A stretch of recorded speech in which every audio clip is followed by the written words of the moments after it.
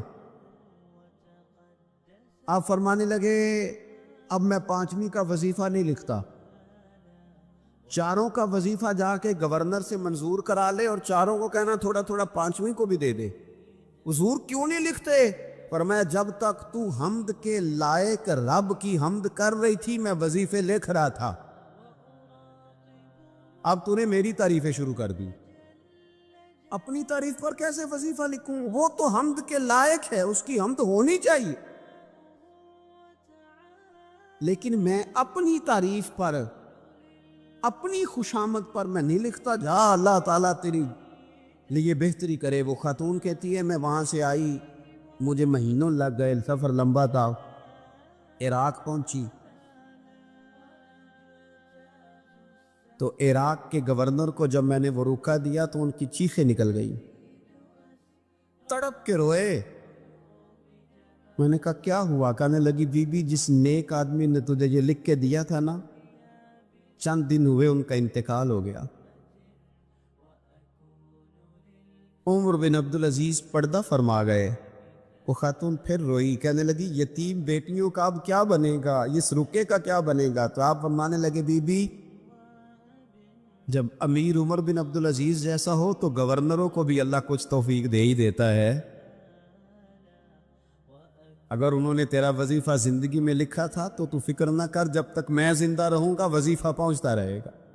آپ کے گورنر نے لکھا کہ حضرت صاحب گورنر ہاؤس کی عمارت کمزور ہو گئی ہے, نہیں بنا لوں. تو آپ فرمانے لگے تو عدل کا قلعہ کیوں نہیں بناتا, انصاف کی دیواریں کیوں نہیں کھڑی کرتا؟ فرمایا چھوڑ اینٹیں لگانا, عدل و انصاف کا قلعہ بنا. سب سے بڑی بات یہ تھی کہ بڑے پابند تھے صوم و صلات کے, دن کو تلاوت کرتے, رات کو عبادت کرتے, پنجگانہ نماز میں کھڑے ہوتے, اللہ کے خوف کی بات آتی تو چڑیا کی طرح پڑپڑاتے, ڈرتے. آپ کی اہلیہ کہنے لگی عمر بن عبدالعزیز یہ کیفیت کیسے ہوئی؟ فرمانے لگے ایک ذہن میں بات بیٹھ گئی تھی کہ رب نے حساب پوچھنا ہے اور میں نے حساب دینا ہے. تو جس کو پتا ہونا میں نے حساب دینا ہے اور مجھ سے کسی نے حساب پوچھنا ہے, پھر سمجھے, حساب دینا ہے اور کسی نے حساب پوچھنا ہے, حساب دینا ہے اور حساب. تو فرماتے ہیں جب یہ ذہن بن گیا نا کہ میں نے حساب دینا ہے اور رب نے حساب پوچھنا ہے, تو بس پھر میں نے حساب کر کے رکھنا شروع کر دیا. پھر میں نے کوشش کی ہے کہ حساب کروں کہ نا انصافی نہ ہو جائے، ظلم نہ ہو جائے۔ ایک آدمی بڑی دور سے چل کے آیا، عرض کی حضور آپ کے گورنر نے میرا مال چھین لیا ہے، واپس نہیں کرتا۔ تو حضرت عمر بن عبدالعزیز رحمۃ اللہ نے رکا لکھا، فرمایا میں نے تو تجھے نیک آدمی سمجھ کے گورنر بنایا تھا، اور تو لوگوں کے مال نہیں واپس کرتا، فوراً واپس کر۔ اس کے نام جب خط لکھا تو آدمی خوش ہو گیا، تو آپ فرمانے لگے اب یہ بتا تیرا آنے جانے کا خرچہ کتنا ہوا؟ عرض کی حضور کیا مطلب؟ آپ فرمانے لگے ایک تجھ پہ ظلم ہو اور دوسرا تیرے اوپر اور خرچے ڈالے جائیں۔ دیکھیں نا، ایک آدمی کی زمین پہ قبضہ ہو، پھر وہ وکیل کرے، پھر وہ گواہ اکٹھے کرتا پھرے، پھر وہ مسائل میں الجھ جائے۔ جناب عمر بن عبدالعزیز نے ہمیں ایک سوچ عطا فرمائی، فرمایا ایک تیرے اوپر ظلم ہوا، ایک تجھے اتنی تکلیف ہوئی یہاں آنے کی، اور ایک تیرا خرچ ہوا، بتا کتنے پیسے؟ عرض کی حضور میرا تو لاکھوں کا مال آپ نے واپس کرا دیا ہے، اب چھوڑے خرچے کو۔ فرمایا نا بھائی، یہ میرے رسول کائنات کا دین ہے، اس میں ہم ہر شے کا حساب کر کے رکھیں گے۔ تیرا خرچ ہوا ہے، تیرا خرچہ ہوا ہے، تجھے آنا پڑا، تجھے جانا پڑا۔ اور دنیا کے منصفوں، فیصلے کرنے والوں، بڑا خیال تو کرو کتنے لوگ ہیں جو رول گئے بیچارے رستوں میں کچہریوں کے، جو عدالتوں کے چکر لگا لگا کے تھک گئے، جن کی اولادیں تڑپ اٹھیں، مکان بک گئے، انہوں نے اپنے حقوق کیا لینے تھے، ان کی تو باقی چیزیں بھی چلی گئی۔ فرمایا خرچہ بتا کتنا ہوا؟ عرض کی حضور 60 دینار تقریباً۔ فرمایا اسے مال خزانہ سے 60 دینار بھی دو۔ پھر فرمایا میری جیب سے اسے 50 اور دو تاکہ یہ آنے جانے میں مزید روٹی کھا سکے، گوشت کے ساتھ روٹی کھائے۔ اور پھر فرمایا معاف کر دینا، حکومت عمر بن عبدالعزیز کی تھی پر تجھے بڑی تکلیف اٹھانی پڑی، اذیت اٹھانی پڑی۔ یارو اس رنگ میں اس شخص نے حکومت کی، اس انداز میں، اور سب سے بڑھ کر بنو امیہ میں سے تھے، لیکن میرے رسول پاک کی اولاد سے جو پیار،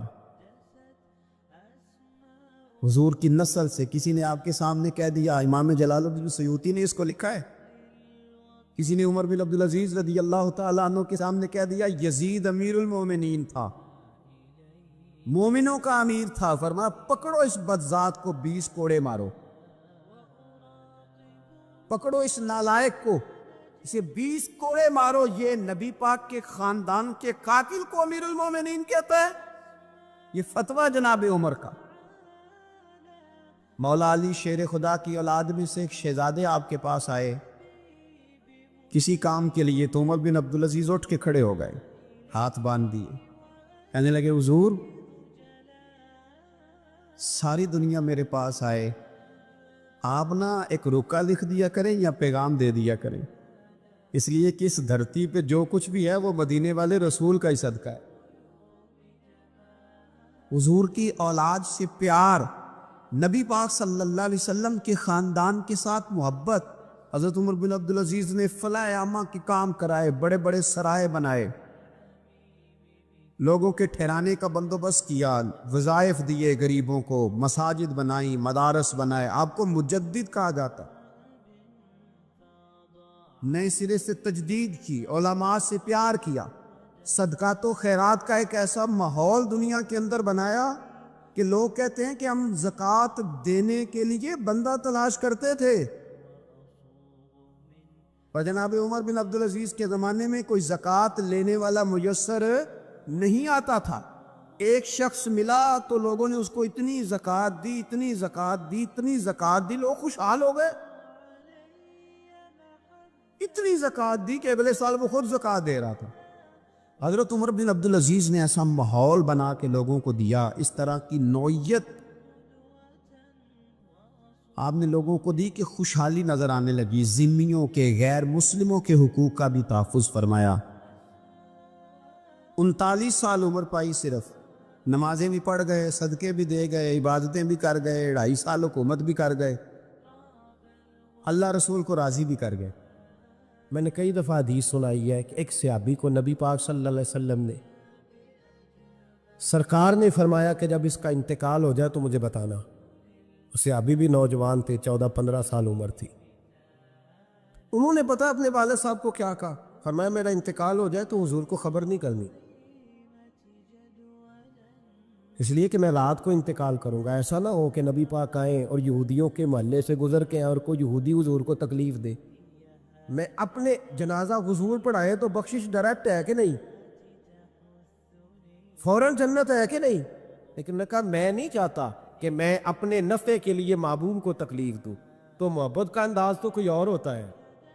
جس سے محبت ہوتی ہے اس کے تو بندہ آرام کا، سکون کا کہتا جی میرا بڑا پیار ہے، ٹھاؤ میں آیا جو آؤں اس ویلے، میں ہوں دوبارہ آواں. یہ کیسی بات ہو؟ تو یہ محبت نہیں ہے، یہ لالچ ہے. بہرحال جو بات عرض کرنے جا رہا ہوں، میں مضمون پر رہتا ہوں، مضمون کو سمجھیے گا. سید صاحب کہتے ہیں وہ بندہ جب جانے لگا تو میں نے اس کو کہا، میں نے کہا یار تو سویرے پوچھ لیتا، کیا حرج تھا، صبح پوچھ لیتا. حضرت صاحب بوڑھے آدمی، آدھی رات کو تکلیف دی، ابھی 2 گھنٹے میں سحری ہونے والی تھی. تو کہتے ہیں وہ چلا گیا تو سید صاحب نے مجھے بلایا، کہنے لگے معمود مسئلہ میں نے بتایا، تمہیں کیا تکلیف ہے؟ اور پھر فرمانے لگے میرا دین میرا مشن ہے، میرا دین میرا مشن ہے. شکر کرو کسی نے بات پوچھی تو ہے نا. اور اگر کوئی میرے دین کے معاملے میں کوئی بات کرنے آتا ہے تو میں اس سے اکتاتا نہیں ہوں. تو جب انسان راضی بالرضا رہنے لگتا ہے نا، پھر وہ ہر روز نماز پڑھ کے تکلیف نہیں اسے ہوتی. پھر روز درود شریف پڑھ کے وہ یہ نہیں کہتا کہ چلو 2-4 چھٹیاں بھی کر دو. پھر روزانہ تلاوت کر کے اسے کہیں دقت محسوس نہیں ہوتی، چونکہ اب وہ چاہتا ہے کہ جس حال میں میرا رب رسول مجھے رکھیں گے، جو حکم دیں گے، میں نے اس سے کوئی تنگی محسوس نہیں کرنی، میں نے اس کے مطابق چلنا. اور قرآن مجید نے ایک نیا انداز اختیار کیا سورہ مائدہ کے اندر. اس کی آیت نمبر 119 ہے. اللہ کریم نے فرمایا رضی اللہ عنہم ورضوا عنہ، صحابہ کی بات ہو رہی ہے. فرمایا وہ اللہ سے راضی ہے اور اللہ ان سے راضی ہے. حضرت سیدنا موسیٰ علیہ السلام نے عرض کی کوہ طور پہ جا کے، مولا میری قوم پوچھتی ہے کہ کوئی ایسا کام بتا جو ہم کریں تو تو ہم سے راضی ہو جائے.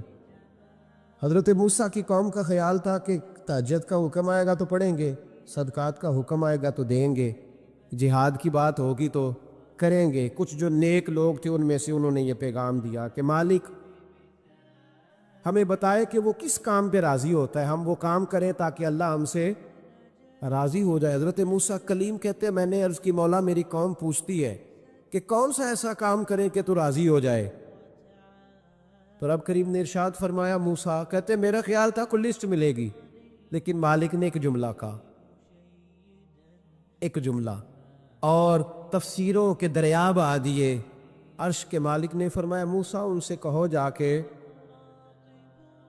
کہ وہ مجھ سے راضی ہو جائے، میں ان سے راضی ہو جاؤں گا. مجھ سے راضی ہو جائے. بندے اللہ سے راضی یہ نہیں راضی ہوتے. امام غزالی سے کسی نے پوچھا تھا، امام غزالی سے، کہ حضور اللہ کا بندے سے راضی ہونا کمال ہے یا بندے کا اللہ سے راضی ہونا کمال ہے؟ تو امام غزالی مسکرائے، فرمانے لگے رب تو بڑا ہی مہربان ہے، وہ تو بڑی جلدی راضی ہو جاتا ہے. وہ تو مسجد میں آ کے توبہ کرے تو اللہ راضی، کسی یتیم کے سر پہ ہاتھ پھیرو تو اللہ راضی، وہ تو کسی اندھے کو رستہ دکھایا تو اللہ راضی ہو گیا، وہ تو طوائف نے کتے کو پانی پلایا تو اللہ. امام صاحب فرمانے لگے یہ بندہ ہے جو اللہ سے راضی نہیں ہوتا. جس کے پاس اولاد نہیں وہ کہتا ہے چلو ایک بیٹی مل جائے تو میں راضی ہوں، بیٹی مل گئی تو کہتا اب ایک بیٹا بھی ملے تو پھر راضی ہوں، پھر کہتا ہے یہ دونوں اچھی تعلیم حاصل کر لے تو پھر میں راضی ہوں، پھر کہتا ہے یہ بہت زیادہ پیسے کمائے تو پھر میں راضی ہوں. بہرحال راضی ہوتا، لیکن جو راضی ہو جاتا ہے نا، اللہ اکبر، جو اللہ سے راضی سکھی بڑا رہتا ہے، سکون میں بڑا رہتا ہے، مطمئن بڑا رہتا ہے. جو سمجھ لیتا ہے نا کہ جو میرے رب نے بہتر سمجھا وہ میرے اللہ نے مجھے. میں کبھی کبھی سوچتا ہوں کہ یار حضرت بلال حبشی نے کوئی عہدہ نہیں مانگا ساری زندگی، انہوں نے نہیں کہا مجھے بھی ایک صوبے کا گورنر بناؤ میری بھی خدمات ہے، مجھے بھی وزیر خزانہ بناؤ میرا بھی کچھ بنتا ہے. ایک دفعہ نہیں کہا سیدنا بلال حبشی رضی اللہ تعالیٰ عنہ نے کہ میری بھی کوئی ڈیوٹی ایسی ہونی چاہیے کہ مجھے چلو سپہ سالار ہی بنا دیا جائے. ساری زندگی مسجد میں جھاڑو دیا تو اسی پہ راضی رہے. ساری زندگی محبوب کے مہمانوں کا لنگر پکایا تو اسی پہ راضی رہے. ساری زندگی میرے محبوب علیہ السلام کے بچوں کی نوکری کی تو اسی پہ راضی رہے. راضی بالرضا رہے. حدیث پاک سنیے. نبی پاک علیہ السلام نے ایک دن صحابہ سے پوچھا کہ تم کیا سمجھتے ہو؟ اپنے دل کو جب پوچھتے ہو، دل پہ توجہ کرتے ہو تو کیا جانتے ہو؟ تو صحابہ عرض کرنے لگے یا رسول اللہ، جب ہم اپنے دل پہ توجہ کرتے ہیں تو ہم سمجھتے ہیں کہ اللہ نے ہمیں ایمان عطا فرمایا ہے. تو حضور نے فرمایا تمہارے ایمان کی دلیل کیا ہے؟ ایمان کی کوئی دلیل بھی تو ہوتی ہے نا. ہمارے زمانے میں تو کوئی دلیل نہیں. نماز نہیں پڑھتا پھر بھی میں مسلمان ہوں، روزہ نہیں رکھتا پھر بھی مسلمان. جھوٹ صبح سے شام تک. کہتا خبردار کسی نے مجھے ذرا بھی بات کی، سب سے بڑا مسلمان میں ہی ہوں. بددیانتی، دھوکہ، فریب، فرار، لیکن خبردار کسی نے کوئی بات کی، سب سے بڑا مفتی میں ہی ہوں. جرم سارے پائے جاتے. دلیل کیا ہے بھائی؟ اگر دیکھیں نا، اگر درخت ہے تو دلیل یہ ہے کہ پھل بھی ہے، شاخیں بھی ہیں، لیکن تو صاحب ایمان ہے تو دلیل کیا ہے؟ تو نبی پاک صلی اللہ علیہ وسلم نے صحابہ سے پوچھا کہ تم ایماندار ہو تو دلیل دو. تو بڑے خوبصورت تھے میرے محبوب کے تیار کردہ لوگ. عرض کرنے لگے یا رسول اللہ، ایمان کی دلیل یہ ہے کہ اگر اللہ ہمیں نعمت دیتا ہے تو ہم شکر ادا کرتے ہیں. اگر کبھی مصیبت آتی ہے تو ہم صبر کرتے ہیں. اور یا رسول اللہ، ہم اپنے رب کے ہر فیصلے پر راضی رہتے. ہم اپنے اللہ کے ہر فیصلے پر. اب حضور نے رزلٹ کا اعلان کیا تو میرے محبوب فرمانے لگے پھر سنو، میں گواہی دیتا ہوں واقعی اللہ نے تمہیں دولت ایمان عطا فرمائی ہوئی. پھر واقعی اللہ نے تمہیں دولت ہے. اگر تم اپنے رب پر راضی ہو، اگر تم راضی ہو اس کام پر جس پہ اللہ نے تمہیں رکھا ہوا، اگر تمہیں کسی کو دیکھ کر تکلیف نہیں ہوتی، اگر تم نہ حسد میں جلتے ہو، نہ بغض میں، نہ کینے میں، نہ تکبر میں، نہ احساس کمتری کا شکار ہوتے، اگر تم راضی رہتے ہو کہ میرے مالک نے بہترین زندگی مجھے دی، پھر اس کا مطلب یہ ہے کہ تم صاحب ایمان ہو. ہمارے زمانے میں لوگوں کی وہ تکلیفیں، صبر نہیں ہے، سکون نہیں ہے، بے چینی سی ہے، بے قراری سی ہے. معاشرے میں ایک عجیب سی ہلچل ہے. ہر آدمی سمجھتا ہے کہ وہ سامنے والا جو شخص ہے نا وہ بڑا سکھی ہے اور میں بڑی تکلیف میں ہوں. میں رات اپنے پیر بھائیوں کو سمجھا رہا تھا. میں کہہ رہا تھا یاد رکھنا، جس آدمی کا عہدہ بڑا ہوتا ہے نا اس کا زخم بھی بڑا گہرا ہوتا ہے. اس کا زخم بھی بڑا. ہاں، وہ کسی شاعر نے، شعر اردو کا ہے اور تھوڑا وقی تھا شاعر بھی، تو بات بھی اس کی تھوڑی وقی ہے. چلیں، آپ سیانے لوگ ہیں، آپ کی سمجھ میں آ ہی جائے گی. اس نے کہا تھا کہ ہجوم غم میں بھی توہین ضبط غم نہ ہوئی، ہجوم غم میں بھی توہین ضبط غم نہ ہوئی، ہم اس احتیاط سے روئے کہ آنکھ نم نہ ہوئی. لوگوں کو نہیں پتہ چلا کہ ہم رو رہے ہیں. ہم نے واہ ویلا کر کے دنیا، ہم اس احتیاط سے روئے کہ ہماری آنکھ نم نہ ہوئی. ہم نے واہ ویلا کر کے نہیں بتایا کہ بڑی دقت میں. ہم نے اپنے آپ کو محفوظ رکھا، ضبط میں رکھا، حوصلے میں رکھا. اللہ کی رضا پہ راضی رہے، اپنے آپ کو اپنے رب کی رضا پر. میرے نبی پاک صلی اللہ تعالی علیہ وسلم نے فرمایا کہ قیامت کے دن میری امت کا ایک گروہ ایسا ہوگا جسے اللہ تبارک و تعالیٰ اس طرح جنت میں پہنچا دے گا جیسے کوئی بندہ اڑ کے جنت میں چلا جاتا ہے. وہ جب جنت میں پہنچیں گے نا تو فرشتے ان سے پوچھیں گے تم نے حساب دیا؟ کہیں گے ہمیں تو پتہ ہی نہیں حساب کیا ہے. پل سے رات سے گزرے، کہیں گے خبر ہی نہیں پل سے رات کہاں ہے. تو یہاں کیسے آ گئے؟ کہیں گے اللہ کے فضل سے، اللہ کے فضل سے. تو کہا بتاؤ تو صحیح تمہاری نیکی کیا تھی؟ تو کہیں گے دو باتیں تھیں. ایک تو ہم اللہ کے حلال کو حلال جانتے تھے، رب کے حرام کو حرام جانتے تھے، اور دوسرا یہ تھا کہ ہم اللہ کے ہر فیصلے پہ راضی رہتے تھے. اللہ کے ہر فیصلے پہ. تو جو رب کریم کی رضا پہ راضی رہے پھر اسے کسی حساب کتاب کا سامنا نہیں کرنا پڑے گا، پھر اسے پل صراط کی دشوار گزار گھاٹیوں کا سامنا نہیں کرنا پڑے گا۔ شرط یہ ہے کہ وہ اللہ کی رضا پہ راضی رہے، وہ اللہ کے فیصلے کو بصیر و چشم مانے، وہ عاجزی اور انکساری کے ساتھ گردن جھکا دے اپنے مالک کے فیصلوں پر، جھکا دے۔ اللہ نے حضرت ابراہیم کو اولاد نہیں دی، پھر زمانے کے بعد دی، پھر دینے کے بعد کہا کہ جاؤ وادی غیر ذی زرع ان میں چھوڑ کے آؤ۔ سخت گرمیاں ہو جائے تو لوگ بچوں کو سکول نہیں بھیجتے، چھٹیوں کا اعلان ہو جاتا ہے، لیکن حضرت ابراہیم چھوڑ آئے بچہ، اور بچہ ایک تو بچہ اللہ تعالیٰ روٹین میں دیتا ہے تو اس کی قدر و منزلت اور ہوتی ہے، اور ایک بندہ بڑی دعاؤں التجاؤں خواہشات کے بعد لیتا ہے، اس کی قدر و منزلت وہ بچہ جو بڑی دعاؤں کے بعد لیا، کہا چھوڑ آؤ، کوئی کھانا نہیں، پانی نہیں، دانا نہیں، حضرت ابراہیم چھوڑ آئے۔ 13 سال اکٹھے رہنے کی اجازت نہ ملی، اور جب اجازت ملی تو کہا اب چھری اٹھاؤ اور بیٹے کی گردن پہ چلا دو۔ آپ اس کو آسان کام سمجھتے ہیں؟ اتنی تسلیم و رضا، ہر فیصلے پہ راضی ہونا، ہر فیصلے پہ۔ یہاں ہمارا حال یہ ہے کہ 2 منٹ کے لیے تکلیف آتی ہے تو لوگ واہ ویلا کرتے، شور بچاتے، کفر بولتے۔ ہر آدمی آپ اس کو ٹٹول کے دیکھیں تو کہتا ہے سب سے تکلیف میں ہی ہوں۔ کس سولی پہ لٹکے ہوئے ہم؟ آخر کون سا معاشرے کا ایسا دکھ ہے جو صرف ہمارے پاس ہی آ گیا؟ ہر آدمی کہتا ہے مجھے نہ چھیڑنا، سب سے زیادہ غمگین میں ہی ہوں۔ بھائی بتا تو صحیح نا کہ آخر کون سی ایسی چیز ہے جو مالک نے تجھے عطا نہیں فرمائی؟ لیکن ہماری آزمائشیں ہیں، ہمارے جملے ہیں، ہماری گفتگو ہے کہ ان سے شکوہ چھلکتا، ان سے شکایتیں پوٹ پوٹ کے نیچے گرتی ہیں۔ ہم یہ سوچتے ہی نہیں کہ ہمیں نہیں پتا ہمارے حق میں بہتر کیا ہے، ہمارے رب کو پتا ہے